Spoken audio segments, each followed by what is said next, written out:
Hello everyone, my name is David Macphail and I'm an author. I write books for a living and I'm here today to talk to you about Aberdeenshire Libraries Summer Reading Challenge. To start off, I thought I would start talking to you a little bit about me and my books. So like I say, I'm a writer, I write books for a living. I write all sorts of books. I write funny books. I write a lot of funny books like these ones behind me about the nice Viking. And this one on the other side, which is called Top Secret Grandad and Me. It's about a boy who investigates mysteries with the help of his ghostly granddad.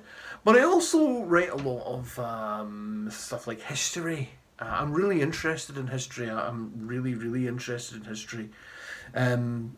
And history inspires a lot of my ideas. But how do you go about writing it? That's the tricky thing. So I thought I'd start talking to you about this. This book here is White Feather. And I wrote this book with my mum, Kathy Macphail. She's a writer as well. The two of us wrote this together. We wrote it jointly. And this book came out. And this book is...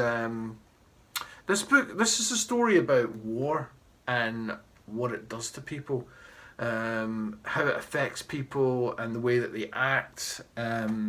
It's set during the aftermath of World War One.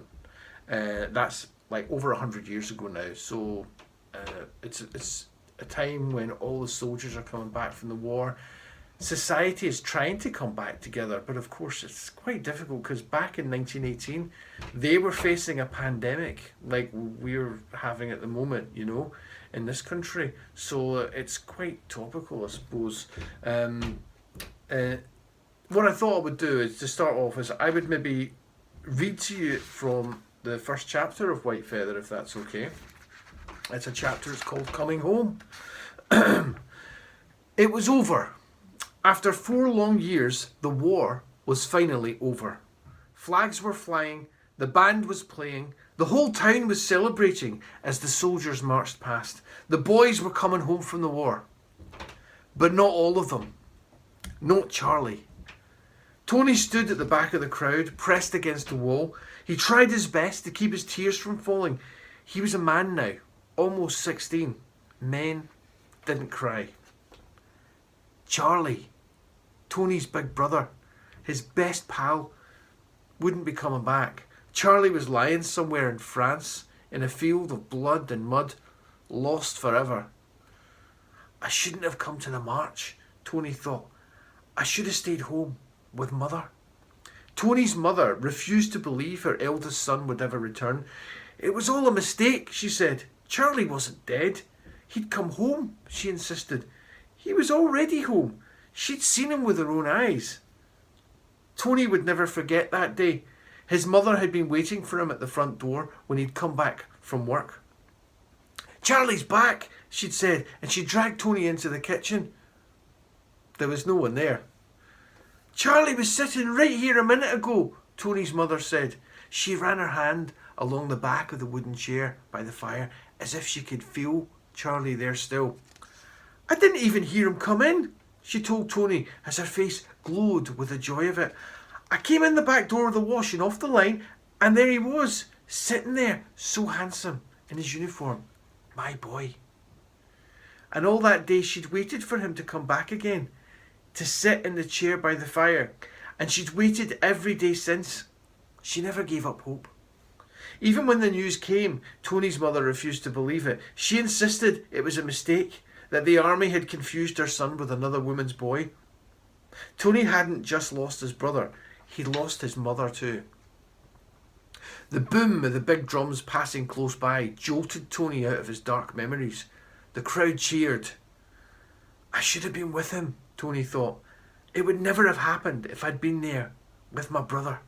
Tony was a year younger than Charlie, but they'd always looked out for each other. Tony would have protected him. He would have found a way to save Charlie. Yet he knew in his heart there was no point going over it. Nothing Tony could do would change anything. The cheers rose again and Tony's heart bled with sadness. He wished so much he hadn't come. There was no place for him here. He'd go now before anyone in the crowd recognised him. He would slip into the shadows and head home. But as he moved, Tony saw a woman approaching him. Wasn't that Mrs. Aubrey, Charlie's old teacher? At first, he thought she was going to brush past him without a word. Her eyes never met his. But as she came close, she reached out and pushed something into Tony's hand. Only then did she glance at him with a look that was cold and hard as the iceberg that sank the Titanic. Tony knew, even before he opened his hand, what Mrs. Aubrey had given him. A white feather. That's the first chapter of White Feather. And it's a very sad book. There's no jokes in it or anything like that. It's but it's a really good story. There's ghosts in it and a mystery to solve. We came up with this story, my mum and I. It's all we used to do is to sit around talking about writing. That's really all we did. You know, it was great company. We came up with the idea one morning, sitting around my mum's kitchen table. It was a good few years ago now. I think it was about 2016. It's like 4 years ago. And with publishing schedules, it usually takes about 2 years from a book, from the point you start writing it to the point it comes out. Maybe 18 months, it just depends. So we were thinking about 2-3 years ahead, and we were thinking about what anniversaries might be coming up. We thought about writing a book together, so we thought, well, why don't we tie it in with an anniversary? That would be quite good. And then I think it was me that mentioned World War I. I said, well, the anniversary of the end of World War I's coming up in 2018, so why don't we write something about that?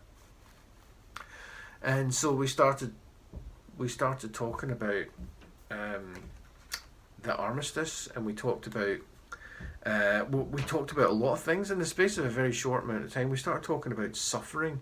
How dreadful would it have been for people in 1918 to have come through 4 long years of war? You know, how would they have felt? How would they have felt when the guns fell silent? Would they have been relieved? Would they have been proud if they had somebody that went off to fight in the war? Would they be devastated if that person had never come back? Would they have been happy? You know, how would that have compared with the way that people felt way back in 1914? Because back in 1914, of course, when the war started, there was a big patriotic clamour. Everybody was, yeah, let's go for the war. It'll be over by Christmas. Yes. So how would it have compared with that? So we talked about all the men who came back from the war and how would they have been. Some of them would have been shattered, both physically and mentally, emotionally. It would have been very, very difficult. There would have been, some of them would have been, you know, just wrecks. So we talked about the men who came back. We also talked about the men who didn't come back. I was quite interested in the men who'd been shot at dawn. Did you know the British Army shot hundreds of its own men for things like cowardice and running away, deserting their post and things like that? So I thought about all the men who were shot at dawn, and I thought we talked about things like class. We basically had a conversation that took about 20 minutes, and within that 20 minutes we had the entire story for White Feather. Basically we had it written down. In the writer's world we call it a synopsis. So we had an entire synopsis written down in the space of 20 minutes. That's the story from beginning to end, with the characters and what the characters were going to do in it and what was going to happen. We had it all basically written down. It was really interesting. I think with writing history, with writing in general, what's really important, there's one thing I would say. If you're ever interested in writing, it's a talent, a skill, an ability that's inside you. It's really important for you to have and really important for you to develop, and it's empathy. Do you know what empathy is? Well, I would say it's the ability to put yourself in someone else's shoes. It's as simple as that. You've got to have empathy, but it's really important whether you like a character or not. There are some characters in my books that I don't really like, and there's some things that happen in here that I don't really like, but you do have to share their outlook or their opinions or their life experience, but you have to be able to put yourself in their shoes. You know, that's a really important thing. It's a really important thing for any kind of writing, but I think it's especially important with historical fiction, with writing a book set in the past, because I heard someone say once, it's a really interesting phrase, they said the past is another country, and it's so true. The past is another country.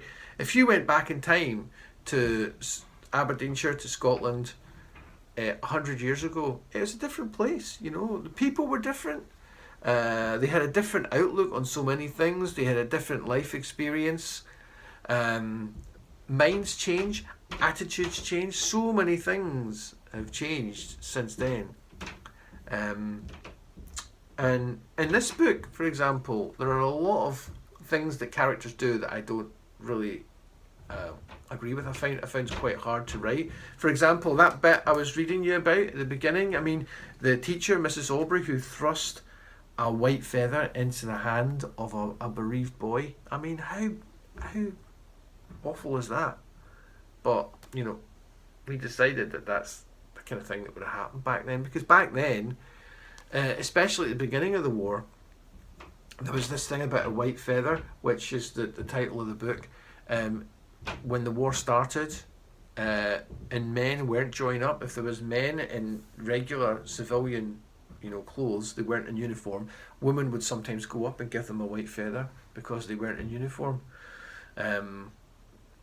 And so we thought that was kind of something that fed into our ideas for this book, you know.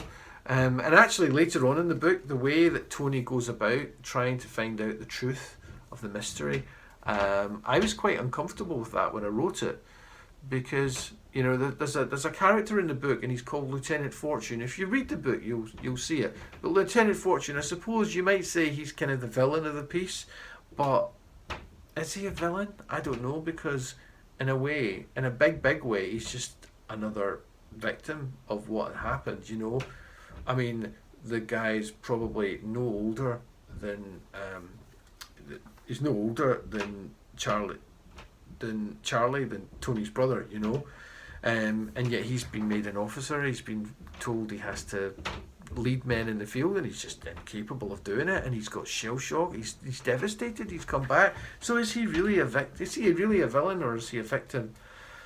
It's an interesting thought. Anyway, so if you read that, get it in the library. I hope you enjoy it.